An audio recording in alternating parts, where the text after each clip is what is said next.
So I read about your investment in Korean stocks for your personal portfolio.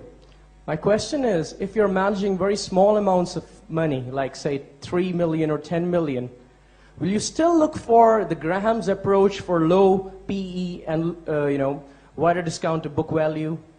Will you still look for these kind of situations if you couldn't find any franchise stocks?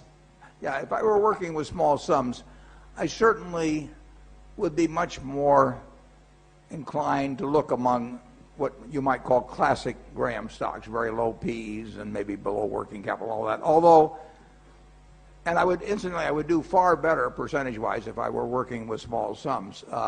There are just way more opportunities. If you're working with a small sum, you have thousands and thousands of potential opportunities, and when we work with large sums, we have relatively few possibilities in the investment world that can make a real difference in our net worth. So you have a huge advantage over me if you're working with very little money, but there are compensations to that on the other side of the equation. The Korean stocks you mentioned that I looked at 6 or 7 years ago were companies where you could only put a small amount of money in, and I was sort of reliving my youth. Somebody sent me a handbook of Korean stocks and told me that the market was interesting. So one Sunday afternoon, I did leaf through a couple thousand pages of Korean stocks, and I was sort of reliving my youth. I mean, other people look through old Playboy magazines or something like that, but I looked through these old manuals of stocks, and I bought a number of stocks in small amounts from companies whose names I couldn't pronounce.